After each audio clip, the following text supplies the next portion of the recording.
This is what you have to do when the rain comes and you want to do a seam. Luckily we have the tarps. There's 4 guys underneath here. We've got our tent pole, aka Matt. Yes. It's looking good, and most importantly, this allows us to keep our design.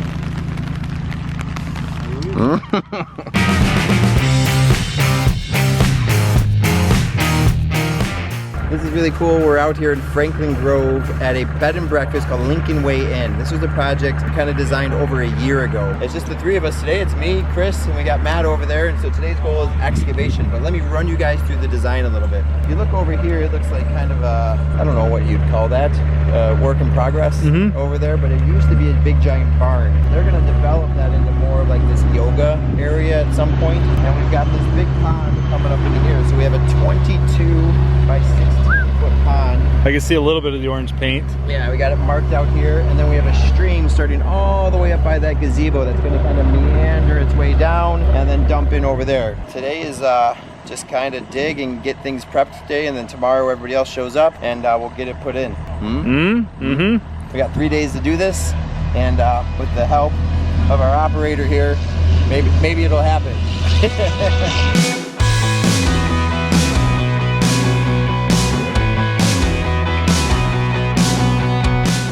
Never goes as smooth as you want. That's a 100-year-old sidewalk next to this 100-plus-year-old remains of a barn. So the electrician needed that out of there so we could get conduit back in through here. So the right equipment and not a big deal. A little bit of extra cleanup for us, but save the electrician about 3 hours. A little extra cleanup here, but with that big old bucket, we'll be able to dig out that skimmer box a whole lot faster than me with a shovel.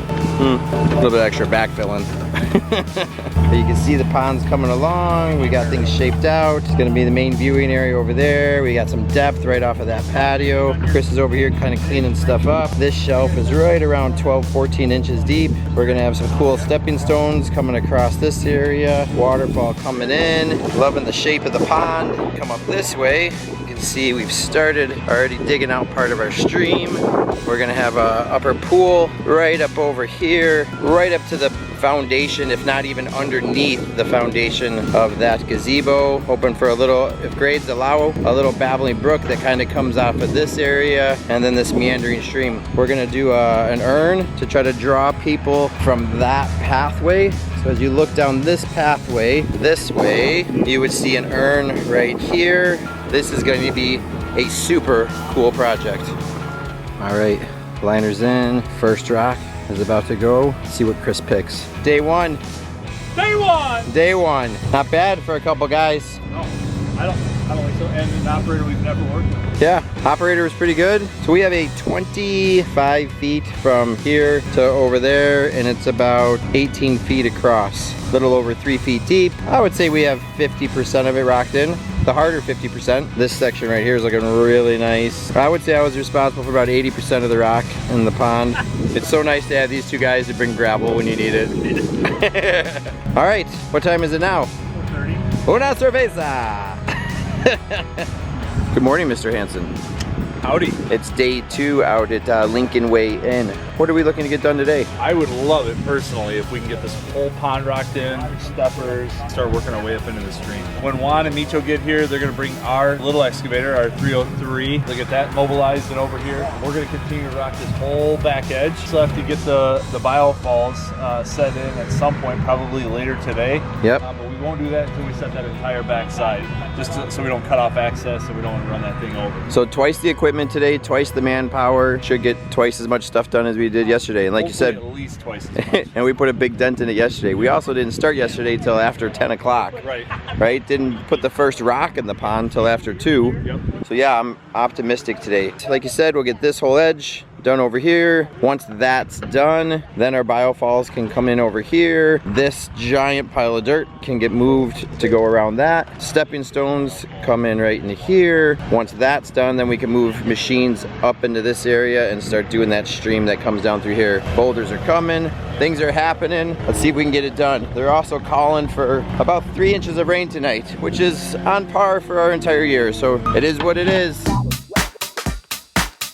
Nick, what are you doing over here? So when we're installing 2 pumps and a skimmer, You have to slightly modify these filter pads. Mm-hmm. Always comes with the one hole cut for the check valve when you're running a single pump. All I'm doing is cutting this other hole in the filter mat to run the second pump, and then that way this is still usable and it's gonna work just as well. Good. We've got Matt over here working on edges. Everything looks awesome over here. You can see how important the different size rock and even the gravel for the edges is. You just don't want big rock, big rock, big rock, or a bunch of small rocks. You want a nice combination and mixture of all three sizes, small, medium, and large. Right over here is where the waterfall is going to come into the pond from the biofalls, which will sit somewhere back over there, probably an 18, 20-inch waterfall. You can see these really, really awesome cut granite steps.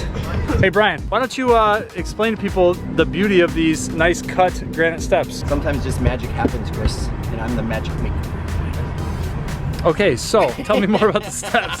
We had these left over at the shop. We haven't had the opportunity to really use them, so this job just called for them. This is going to be a main pathway coming through here, and what I love about these is they're actually textured on the top, so when they get wet, you won't slip or anything on them. So they've got kind of that rough surface still. They're cut on the bottom, cut on the top, and they're perfect for stepping stones. Could have done a big bridge here, but she wants it to be really interactive. The other reason I like it is just for this. So if you wanted to sit and just put your feet in the pond, you can sit right here. Also, one of the neat things about these steppers too is you can see the gap in between them. It's not too far where a foot or somebody can eat it or fall going through here or trip, but there's enough gap to let that water come through on both sides. What are you doing now? Here we're working on a waterfall. Oh, good. All this natural fieldstone out here is really cool to work with because every now and then we get these flat surfaces. So this is actually going to be our spill rock.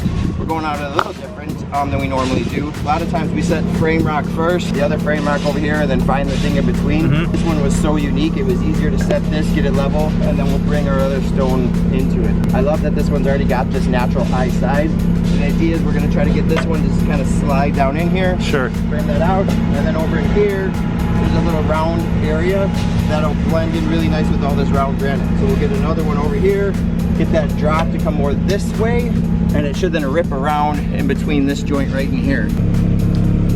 Notice the strength in the forearms here, folks. It's all thumbs and forearms. You want to know an experienced pond builder? Come here for a second. Come here. Come real close. Look that way. See this right there? Right there? That's experience right there. That and look at those bulging forearms. Yeah. He'll be icing those later. Okay, so quick update. We are going to start working on this waterfalls now. The pond is completely rocked in, as you can see behind me. The stream is painted out, so that's going to get dug. We're gonna wait to dig out this section here to allow access back and forth. There's really only probably 12 inches of grade change from up there to here, so it's all gonna be one continuous piece of liner. So that's where we're at this point in the project. Electric is almost finished and wrapped up. Both pumps are in. We are gonna get water today. We're gonna rinse this thing down a little bit, get the rock and gravel nice and clean so that when the fire trucks get here, they can just dump it right in. We don't have to worry about rinsing it at that point. So that's where we're at, folks.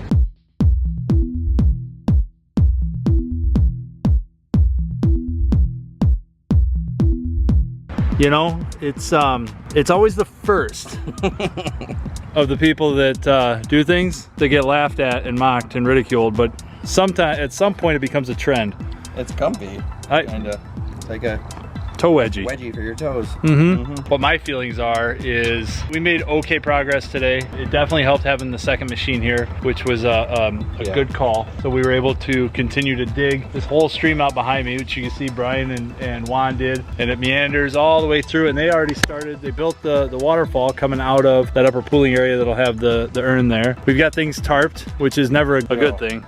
You don't really want to bring the tarps out, but it's nice that we have them. They're calling for a 100% chance of rain for the next day and a half. So at least we're somewhat prepared, and when we come back, it'll be drier. But that's all you can do, right? I agree with you. I think, you know, I would love to get into rocking some of this, but I'm loving the way it's turning out. I think the shape of the stream is cool.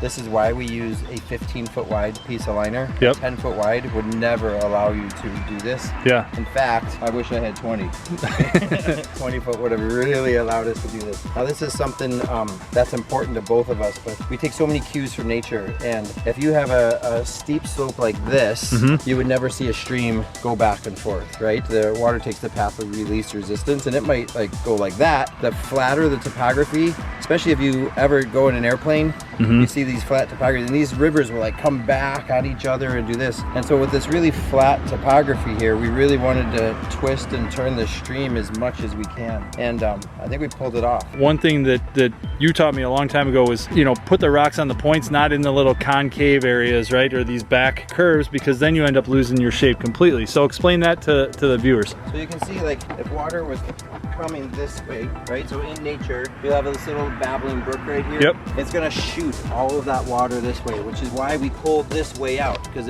in nature, this would have eroded that away. On this side though, to really force that, we want to come off of this point with some bigger rocks in here to really force that water this way. As we come into this side, then it carves that out. So we want some big ones in through here. If you really wanted to get into it, you could leave this a little higher and then dig this out deep, because that water has not just eroded away the bank, but usually dug this out deeper in this area. So let this pool up in this area, and this can be almost more beach-like.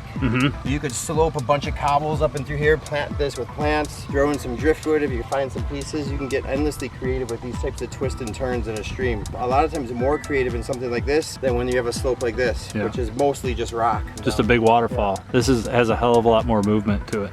So this will be fun. 3 different chances to cross the water feature. Right now, the biofalls is sitting right about where my finger is, so it's covered up by the tarp, but it's just gonna be kind of one big tall waterfall. So originally that biofalls, we were just gonna put all the way up there at the headwaters and sink it all the way down into the ground. And we figured because we had all the spoils and all the dirt, why not just create the big berm and do the waterfall? It's a way better design, but it added probably about 4 hours. It's all about going the extra step, and having that waterfall there not only helped us get rid of the dirt, and the berm allows that pond to be somewhat hidden from different pathways and stuff. It also greatly helps with the circulation, because with the shape of the pond, now we get water pushing from this area, pushing from that area, and then still all pulling from there. I think we got one more day. Rocking in the stream usually goes pretty fast. We're really close on rock. You know, they said they had 35 tons delivered, and I think we'll use every bit of them. Cool. Awesome. Well, I can't wait to see it finished. We're so close.